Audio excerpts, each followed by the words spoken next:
My peaceful creek became a battleground when the HOA declared it a danger to children and forced me to drain it. But they never expected what would happen when that water found a new path.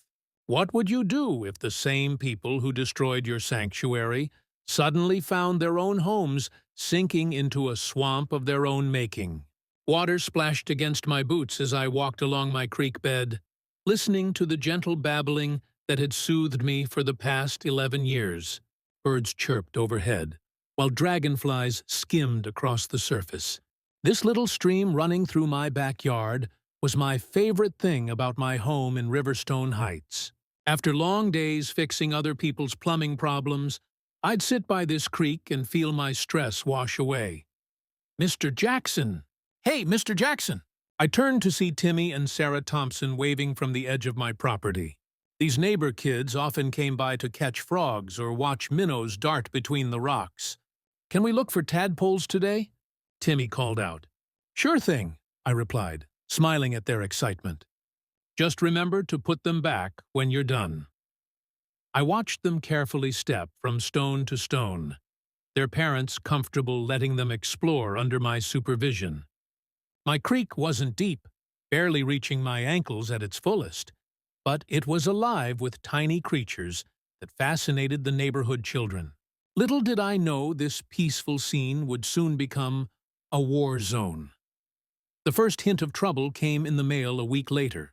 A thick envelope with Maple Valley Homeowners Association, printed in fancy gold letters on the corner. Strange, since our area had never had an HOA before.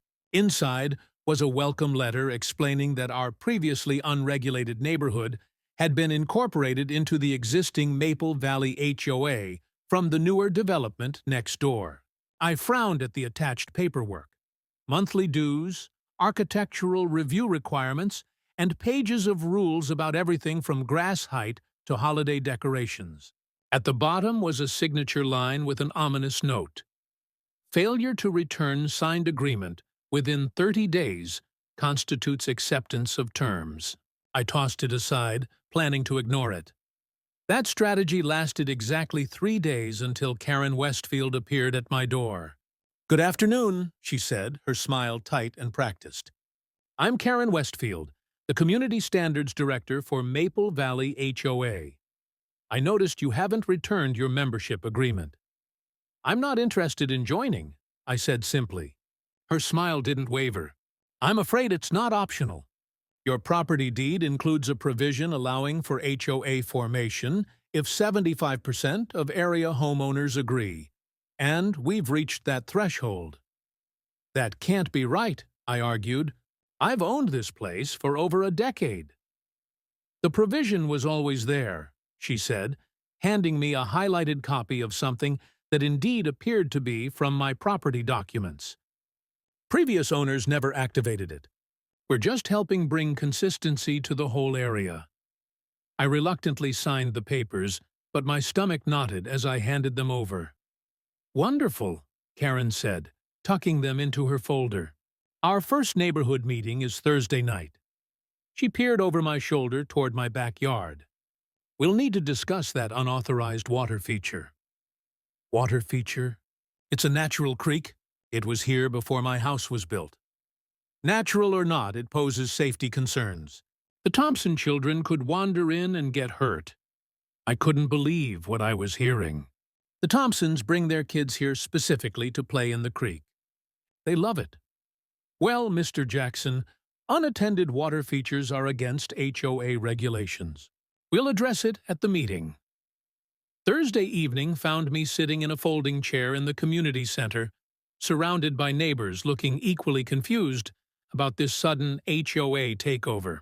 Karen stood at the front beside a man she introduced as Richard Westfield, HOA president, and, not coincidentally, her husband. "We're excited to welcome Riverstone Heights residents to the Maple Valley family," Richard announced. "Your homes will benefit from our proven property value protection strategies." I glanced around. Some neighbors nodded appreciatively, while others looked as skeptical as I felt. The meeting dragged on with discussions about mailbox standardization and approved fence heights. Just when I thought they'd forgotten about my creek, Karen clicked to a new slide in her presentation. A photo of my backyard. Moving on to safety concerns, she said. This unauthorized water feature on Elm Street poses an immediate drowning risk to children. I stood up. That's my property, and that's a natural creek that's been there for decades. It's not a feature I installed. The bylaws clearly state all water features must be approved and properly fenced, Karen replied, not bothering to address my point. It's literally 4 inches deep, I countered. Mrs. Thompson raised her hand. My children play in that creek all the time. It's perfectly safe. Karen's eyes narrowed. And do you have liability insurance covering potential accidents on Mr. Jackson's property? The question silenced the room. The rules exist for everyone's protection, Richard added smoothly. We'll need that creek either properly fenced with a locking gate or filled in within 30 days. After the meeting, I approached the Westfields. A fence around a natural waterway makes no sense. Wildlife needs access. Wildlife is another issue entirely, Karen said. Raccoons, possums, they carry diseases. The creek attracts them to our neighborhood. Your neighborhood. I've lived here way longer than you have. Richard put his hand on my shoulder. Look, we're just following the bylaws everyone agreed to. We'll be sending an inspection team tomorrow. I'd suggest compliance. The fines can add up quickly. I shrugged off his hand and walked away, my mind racing. Something about this felt wrong beyond the obvious overreach. Back home, I pulled out my property survey and studied it carefully. The creek entered my property from the northeast corner, flowing from the direction of the newer development where, coincidentally, the Westfields had their massive house. I grabbed a flashlight and walked upstream, following the creek beyond my property line in the growing darkness. I traced it through a wooded area between developments until I found myself at the edge of a small retention pond behind the newer homes. As my light swept across the water, something metallic reflected back. Wading carefully to the edge, I discovered a drainage pipe partially hidden by cattails, a pipe that fed directly into my creek. I pulled out my phone and snapped photos, then followed the pipe back toward the houses. It led straight to the newest section of the development, right where the Westfields and other HOA board members all lived. I was still putting the pieces together when the sound of an approaching golf cart made me duck behind a tree. Through the leaves, I watched Richard Westfield drive up to the pond's edge. He got out, looked around carefully, then dumped something from a container into the water. As he drove away, I crept forward and shined my light on the pond surface. Dead fish floated belly up where he had poured whatever was in that container. My phone buzzed with a text from Elaine Wong, my neighbor. Check your email. HOA just sent violation notice. $500 fine for unapproved water feature. Says drain creek in 30 days or $100 daily penalty. I stared at the message, then back at the poisoned pond. This wasn't about safety or rules. Something much bigger was happening, and my little creek had somehow become the center of it all. The inspection team arrived at 7:30 the next morning. Karen Westfield with 2 men I recognized from the meeting as fellow board members. I watched from my kitchen window as they marched across my lawn without waiting for permission. "Good morning," I called out, stepping onto my porch. "Can I help you?" "Official HOA inspection," Karen announced, barely glancing my way. She was already taking photos with her phone, pointing at my creek and murmuring to her companions. I followed them around my property, growing increasingly frustrated as they trampled my vegetable garden to get a better angle of the creek. "That's my tomato plants you're standing on," I said. "You'll need to move this garden anyway," Karen replied without looking up. "Vegetable gardens must be in backyard areas, not visible from the street." "It is in my backyard." "Visible from the side street," she countered, pointing toward the road that ran along the far edge of my property. Section 8, Paragraph 3 of the bylaws. For 45 minutes, they photographed, measured, and made notes about my creek. Karen's face lit up each time she found something new to criticize, excessive wildlife attraction, improper plant species, potential mosquito breeding ground. Those are native plants that naturally grow along waterways, I argued. And moving water doesn't breed mosquitoes. Standing water does. Karen smiled thinly. Are you an environmental scientist, Mr. Jackson? No, I'm a plumber who understands water systems. Well, I'm sure the board will take your expertise into consideration. After they left, I called the only lawyer I knew, Marta Rodriguez, who had helped with my mother's will last year. HOAs have considerable power, she explained after hearing my situation. Your agreement gives them authority to regulate aesthetic and safety issues. But it's a natural creek. It's been here longer than any of the houses. Doesn't matter in HOA law, she sighed. They can regulate anything visible on your property. You can fight it, but honestly, it could take years and thousands in legal fees. 3 days later, the certified letter arrived. $500 fine for an unapproved water feature with orders to drain the creek within 30 days or face additional daily penalties of $100. That evening, Mrs. Thompson knocked on my door, her children hovering behind her. We heard about the creek, she said apologetically. The kids are heartbroken. Timmy looked up at me with red-rimmed eyes. Can't you save the frogs, Mr. Jackson? I'm trying, buddy, I promised, though I had no idea how. After they left, I spread out maps of the neighborhood on my kitchen table. Something still didn't add up about the Westfield's aggressive push to eliminate my creek. I found an old geological survey online and compared it with current property maps. The creek didn't start on my property. It originated from an underground spring near the highest point of the neighborhood, which was now covered by the newest section of homes, including the Westfield's giant house. The next day, I visited the county records office, hoping to find more information about the development's water management plan. As I was examining property documents, someone tapped my shoulder. Fighting the creek battle? Asked Elaine Wong, my neighbor from 2 streets over. Her friendly face was a welcome sight. How did you know? We've all been there, she said grimly. They forced me to remove my koi pond last month. It had been there for 15 years. My grandmother cried for days. I'm sorry, I said, suddenly realizing I wasn't the only victim of the HOA's overreach. Elaine glanced at the map spread before me. Finding anything interesting? Maybe. Did you know this whole area used to be wetland? The developer filled it in to build those new houses. Her eyebrows rose. Including the Westfield's place? Especially their section. And get this, I think they're diverting groundwater through my creek. I found a drainage pipe leading from their retention pond. Elaine's expression hardened. You should talk to Dr. Martinez at the community college. He fought the development 5 years ago, said it would cause drainage problems. Nobody listened. That afternoon, I found Dr. Martinez in his cramped office, surrounded by stacks of environmental impact reports. Of course I remember that development, he said, pushing his glasses up. Terrible plan. They built on a natural spring system without proper mitigation. He pulled out a topographical map. See these blue lines? Underground water channels. They run right under those new houses and drain into your creek. I nodded. Exactly. My creek is an essential relief valve for groundwater pressure. If you close it off, he made an explosive gesture with his hands. The water has to go somewhere. Physics always wins, I murmured. Dr. Martinez agreed. Water follows the path of least resistance. Armed with this knowledge, I attended the next HOA meeting.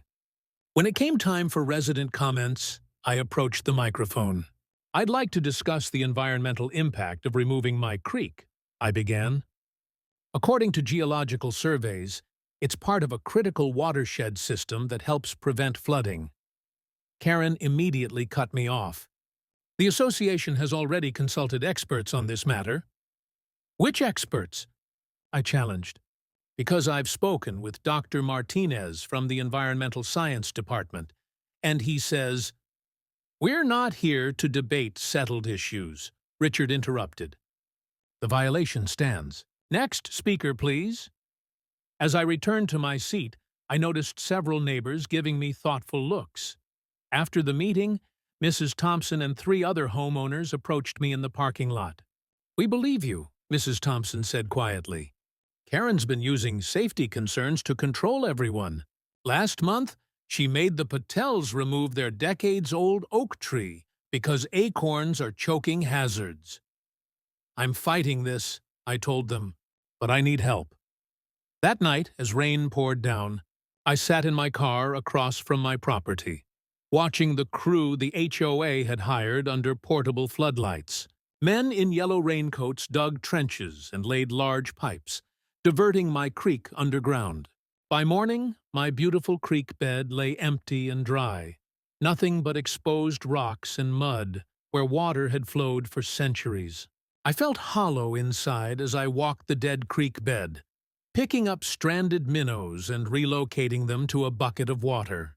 The Thompson children helped silently, their faces solemn as they saved what creatures they could. "Where will the water go now?" Timmy asked. I looked toward the Westfields neighborhood on the hill. "That's what I'm wondering, too." The answer came 3 days later as the storm intensified. I was awakened at 2 a.m. by frantic pounding on my door. It was Elaine, soaking wet and wide-eyed. "You need to see this," she gasped. "Bring your camera." I followed her through the downpour to the newest section of the development. As we rounded the corner onto Maple Drive, I stopped in shock. Water bubbled up through storm drains, flooding the street ankle-deep. Several homeowners were outside with flashlights, desperately trying to direct water away from their foundations. And there in the center of it all stood the Westfields in matching monogrammed raincoats, Richard shouting at someone on his phone, while Karen directed neighbors to place sandbags around their property, and only their property. "The sewers are backing up too," Elaine whispered. 3 houses already have basement flooding. I remembered Dr. Martinez's words. Water follows the path of least resistance. With my creek gone, the groundwater had found a new route, right under the homes of those who had destroyed its natural path. From the shadow of a large oak tree, I took photos and videos, documenting everything. As dawn broke, I noticed something even more interesting. The ground around several foundations was visibly shifting, tiny rivulets forming between houses as the earth became saturated. The Westfields' grand house sat at the highest point, seemingly safe for now, but physics always wins, and water, like truth, has a way of rising to the surface. They had no idea what forces they'd unleashed, but they were about to find out. "You have 30 days to comply." The words from the HOA notice burned in my mind as I stood in the rain, watching my beloved creek. Lightning flashed overhead, illuminating the water that had been part of this land long before any houses existed. I couldn't sleep that night. Instead, I pulled out my laptop and started searching. What rights did I have? What exactly was this creek? My simple questions led me down a rabbit hole I never expected. By sunrise, my kitchen table was covered with printouts, watershed maps, property surveys, and county records. My eyes burned from lack of sleep, but what I discovered sent a jolt of energy through me. This wasn't just any creek. It was part of the Riverstone Heights watershed system, a critical drainage point for the entire neighborhood. "Look at this," I said to my neighbor Sam when he stopped by with coffee. I pointed to the oldest map, dated 1962. "See how the water naturally flows? It comes from an underground spring up by the hilltop where Karen and Richard built their homes." Sam adjusted his glasses. "Wait, so if they stop your creek, the water has to go somewhere?" "It doesn't just disappear," I finished. I needed an expert opinion, so I called the local university. Dr. Martinez, an environmental science professor with gray-streaked hair and muddy boots, agreed to visit that afternoon. She walked the length of my property, testing soil samples and taking measurements. Rain dripped from her hat as she crouched beside the creek. "This is a textbook example of a natural drainage system," she explained, scooping up some water in a jar. These tiny organisms are indicators of healthy water flow. Disrupting this could have serious repercussions for the surrounding area. She pointed toward the higher ground where the fancy houses sat. Your neighborhood was built on what used to be wetlands. Developers installed drainage systems, but they rely on natural waterways like this creek to function properly. Armed with this knowledge, I requested to speak at the next HOA meeting. Karen's face twisted with annoyance when I approached the microphone. I've consulted with environmental experts, I began, slides of watershed maps appearing behind me. This creek isn't just pretty. It's functional. It prevents flooding by channeling water safely away from our homes. Karen cut me off mid-sentence. The association has already consulted qualified experts on this matter, she said, tapping her manicured nails on the table. I couldn't help myself.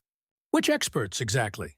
Because I've called every environmental consultant in the county, and none have been contacted by the HOA. Murmurs spread through the room. Richard Westfield cleared his throat loudly. That's confidential information. Next agenda item, please.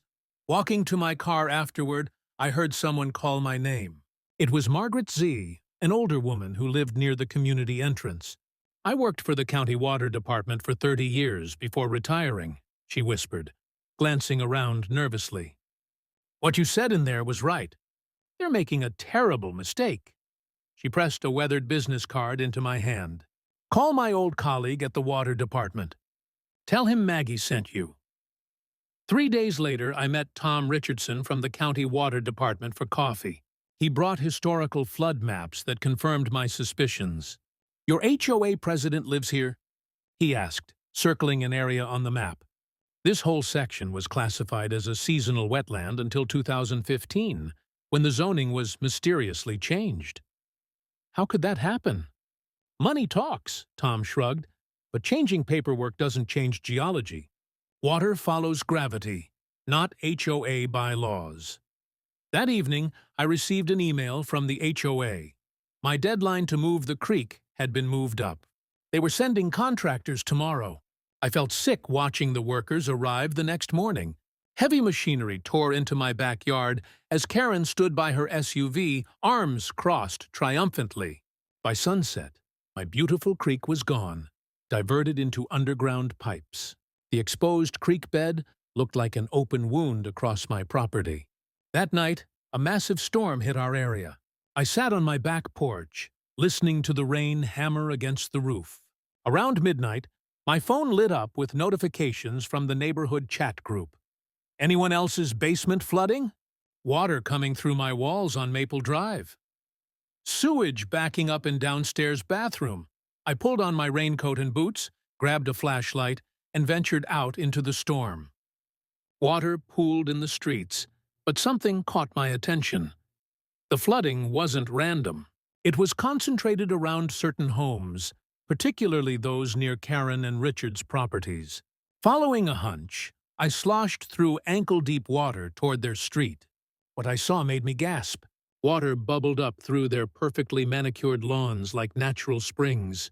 The ground around several foundations was visibly shifting, with muddy water seeping from beneath concrete. My phone rang. It was Elaine Wong. My basement is completely flooded, and I'm not the only one. I know, I said, watching as Richard frantically tried to divert water from his garage with a broom. I'm looking at it right now. What's causing this? She asked. I felt a strange mix of vindication and dread as I answered, The creek water had to go somewhere, Elaine.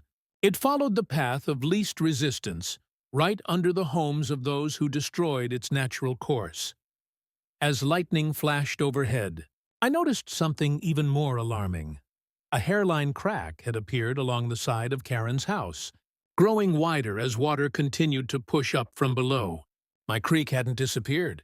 It had simply found a new path, one that would soon teach the HOA a lesson they'd never forget. But even I couldn't have predicted what would happen next. Sirens wailed through the neighborhood at dawn. Emergency vehicles lined Karen and Richard's street as crews pumped water from flooded basements. I stood among concerned neighbors, watching the chaos unfold. "Emergency HOA meeting tonight at 7, Richard shouted through a megaphone, his designer shoes squelching in the mud. His perfect lawn had transformed into a soggy mess overnight. News vans arrived by mid-morning. A reporter thrust a microphone in my face. "Sir, you live downstream from the affected homes. Has your property experienced any flooding?" "Strangely, no," I replied truthfully. "My property used to have a natural creek that helped control water flow, but the HOA forced me to remove it last week." The reporter's eyebrows shot up. "The creek was removed right before this flooding occurred?" Karen appeared, seemingly from nowhere, inserting herself between us. "The timing is purely coincidental. This is clearly a city infrastructure failure." She yanked the reporter away to show her the emergency pumps instead.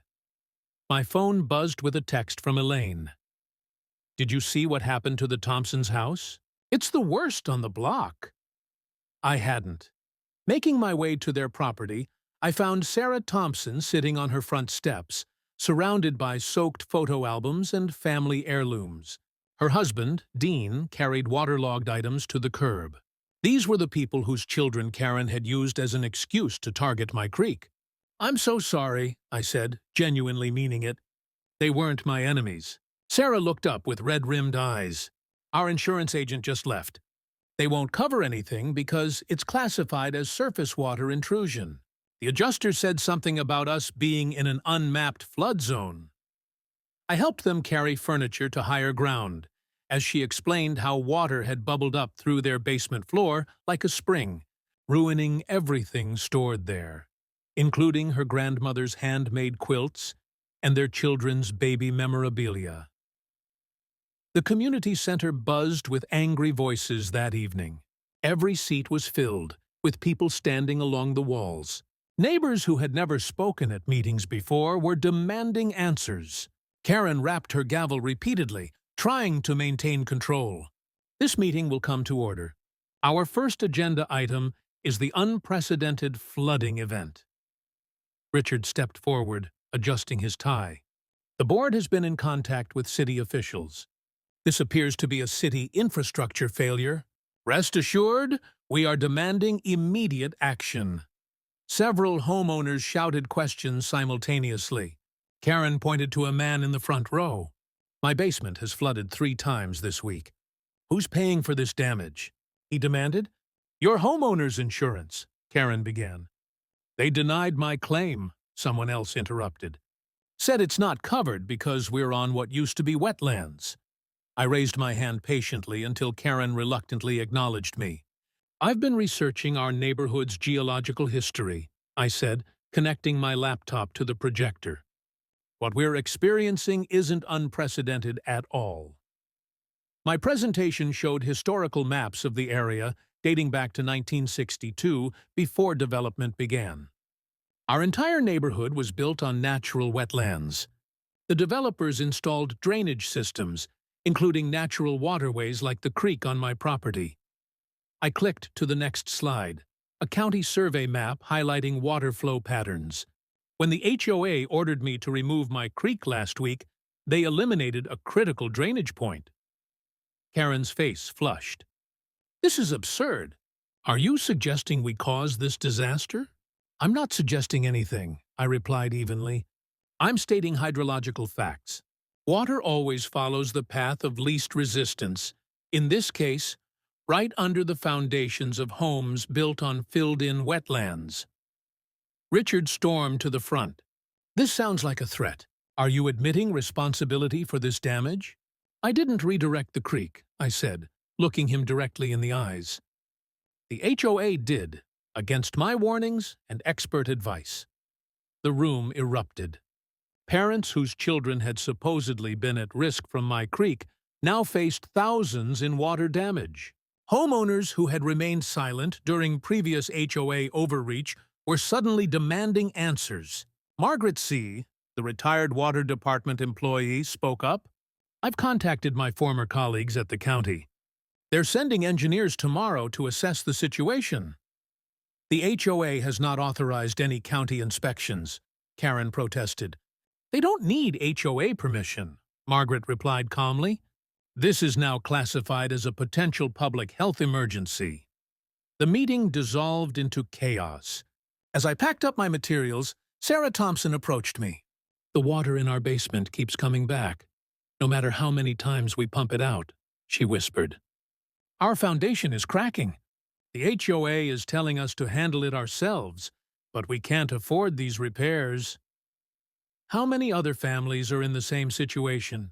I asked. At least 12 on our street alone, she replied. We need your help. You seem to understand what's happening better than anyone. I hesitated. Getting involved could make me a bigger target for Karen and Richard's wrath. I'll help on one condition, I finally said. When the time comes, we vote for new HOA leadership. Sarah nodded firmly. Just tell us what to do. The county engineers arrived the next morning, taking soil samples and conducting ground surveys. I walked with them, pointing out where my creek had been and how water now pooled in unexpected places. This is exactly what we warned the developers about 15 years ago, the lead engineer muttered, shaking his head. You can't just fill in wetlands and expect water to cooperate. Their official report arrived 3 days later via certified mail to all homeowners. Its conclusion was damning. The recent flooding is directly attributable to the unauthorized modification of natural drainage systems, specifically the removal of the creek at 247 Meadowlark Lane.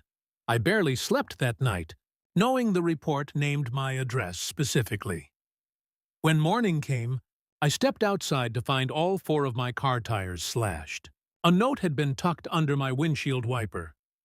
Back off, or else. Rather than intimidating me, the threat solidified my resolve. I photographed everything, called the police, and then reached out to the local newspaper. The reporter who had interviewed me earlier jumped at the follow-up story. HOA blamed for neighborhood flooding, read the headline 2 days later.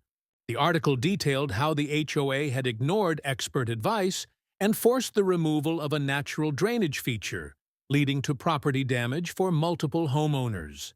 My phone rang non-stop with calls from neighbors I'd never spoken to before. They shared stories of other HOA abuses, arbitrary fines, selective enforcement, personal vendettas.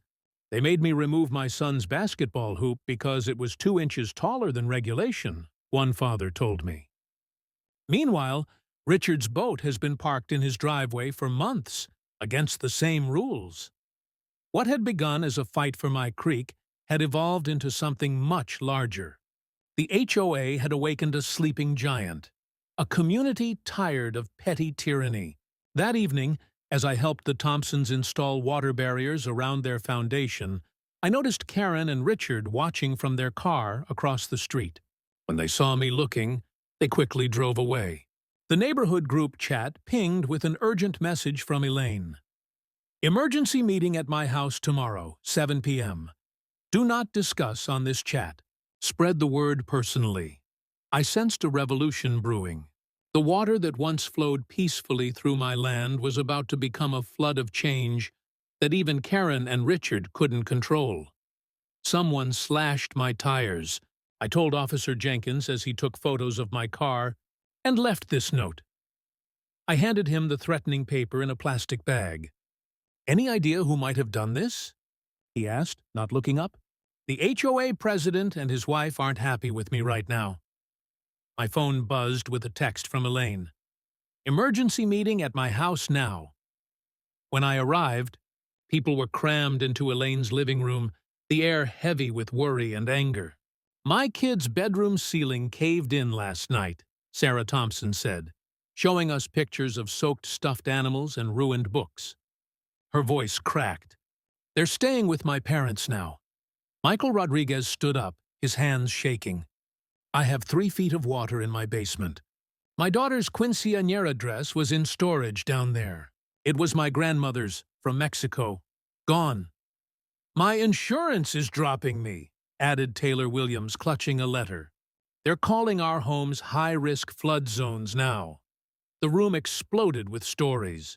Ruined family photos, mold growing in walls, cars stuck in mud. Karen keeps saying it's a city problem, Elaine said, but the city engineer told me privately it's because of the creek diversion. I cleared my throat. I found something. I spread the old property maps across Elaine's coffee table. These show the original water paths before development. Look familiar? Everyone leaned in. The flooding pattern matched exactly where water used to flow naturally. The HOA has broken at least 6 environmental regulations, I explained. I've been talking to a reporter from the Tribune who's interested in our story. We've tried playing nice, said Elaine. Where has that gotten us? I pointed to specific spots on the map. These 7 drainage points used to let water flow naturally. When they built over them, they installed drainage pipes that were never meant to handle this much water. What if we just fix them? Suggested Michael. A plan formed. We created a group chat called Weekend Gardening Club to avoid suspicion. Saturday morning, 20 of us gathered with shovels, pickaxes, and wheelbarrows, claiming to be working on the community garden plot. We split into teams. My group tackled the drainage point behind the community center. We dug through packed soil, revealing the original stream bed. Look, Sarah called out, holding up a piece of plastic. They literally covered the natural drain with construction trash. We worked all day under the hot sun, sweat soaking our shirts. Old Mr. Jenkins brought us lemonade. Kids joined in, making a game of carrying small rocks. Around 4 hours, a black SUV screeched to a halt at the edge of the common area. Karen jumped out, her face twisted with rage. This is vandalism. I'm calling the police. I walked over, calmly covered in mud but smiling. Hello, Karen. We're just helping maintain proper drainage, as per Section 12.3 of the HOA bylaws. I handed her a laminated copy. It clearly states homeowners may perform maintenance on drainage systems to preserve property values. This isn't maintenance. It's destruction, she sputtered. By then, other neighbors had gathered. Even families who weren't directly affected came to watch.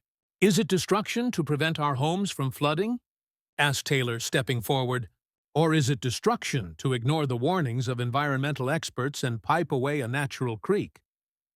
Karen's husband, Richard, appeared, pulling her aside.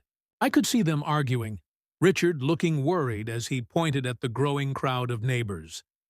As evening approached, dark clouds gathered. The forecast called for heavy rain overnight. We worked faster, completing 3 critical drainage channels. Do you think it will work? Elaine asked as we put away our tools. Thunder rumbled in the distance as I looked at our handiwork. There's only one way to find out. That night, rain pounded against my windows. I couldn't sleep, wondering if our work would help or make things worse. At dawn, I pulled on boots and a raincoat and walked through the neighborhood. Where before there had been street flooding, now the water flowed smoothly through our newly restored channels. I followed the main path all the way to its endpoint, the Westfield's backyard. There, where Karen had once hosted her prize-winning garden parties, stood a perfect, pristine pond, with water gently flowing through it, exactly as the original wetland had been. At the edge of this new pond, staring in disbelief at her reflection in the water, stood Karen. Cameras flashed as the local news crew filmed. Homeowners claim HOA negligence led to neighborhood flooding, the reporter announced, microphone in hand. Behind her, neighbors pointed at water damage to their homes. Karen pushed through the crowd, her designer shoes sinking into mud. Turn those cameras off. This is private property. Actually, the reporter responded, we're standing on the community easement, as noted in county records. She smiled. Would you like to comment on reports that your HOA ignored environmental warnings before redirecting a natural waterway? Richard appeared, pulling Karen back. No comment. We'll be issuing a statement through our attorney. The story aired that evening. By morning, my phone wouldn't stop buzzing with messages from neighbors I'd never even spoken to before. Emergency HOA meeting tonight, read the official email. Attendance mandatory. Failure to attend will result in automatic approval of all measures. The community center parking lot overflowed. Inside, every seat was filled with homeowners clutching papers and wearing angry expressions. Richard and Karen sat at the front table with the other board members, their faces tight with stress. Richard banged his gavel 3 times. This meeting will address the unauthorized landscape modifications that have damaged neighborhood aesthetics and property values. "That's not why we're here," called Michael Rodriguez from the back. He stood, holding up his phone. "I've been on with FEMA all day. They're considering classifying our flood damage as a disaster caused by man-made water diversion." Murmurs rippled through the crowd. "Furthermore," added Taylor Williams, "I've received word from my insurance company that they're considering a class action lawsuit against the HOA for knowingly creating hazardous conditions." Karen's face flushed red. "These accusations are baseless. We followed proper procedures." Elaine stood up next, holding a thick folder. "I have copies of the environmental impact study that was submitted before the creek diversion.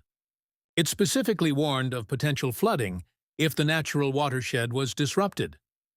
She began passing out pages. "And here are the emails showing the board received and ignored these warnings." Richard's gavel slammed down again. "Those documents weren't meant for public distribution." "They weren't meant to be hidden either," I said, walking to the front of the room. "Public records laws made them available to anyone who asked." I turned to face the crowd. "I also have the original permits showing the Westfields' homes were built on protected wetland without proper authorization." The room erupted. Parents whose children had been traumatized by flooding, elderly residents whose irreplaceable belongings were ruined, families living in hotels while mold was removed from their homes, all shouting questions at once. Sarah Thompson pushed her way forward. "My children can't sleep at night because they're afraid water will come through their ceiling again. Who's going to pay for their therapy?" Richard tried to regain control, but his voice was drowned out. I noticed him exchange a worried glance with Karen. Finally, Taylor Williams stood on a chair and whistled loudly. The room quieted. "We've prepared a petition," she announced, waving a stack of papers. "It calls for immediate board elections and has been signed by over 3/4 of homeowners. According to HOA bylaws, that's enough to force a vote tonight." Karen grabbed the microphone. "This is ridiculous. We've maintained property values and community standards. Without us, this neighborhood would fall apart." An elderly man I'd never seen speak at a meeting slowly rose. "My wife and I have lived here for 30 years. We watched them fill in the wetland to build those fancy houses. Nature always wins in the end. You can't fight water. It goes where it wants." The vote wasn't even close. Elaine became president, with Michael and Taylor elected to the board. Their first official act was to approve a comprehensive water management plan that included restoring my creek. 4 months later, I sat by my flowing creek, watching tadpoles dart between rocks. The water caught sunlight, throwing sparkles against the banks where native plants had returned. Neighborhood kids had built a small bridge downstream, where they now watched for frogs under their parents' watchful eyes. The Westfields had sold their house at a loss and moved away. The new owners embraced the wetland restoration project, even adding bird feeders to attract more wildlife. "It looks like it was always meant to be here," said Elaine, joining me beside the creek. "Because it was," I nodded, dipping my fingers in the cool water.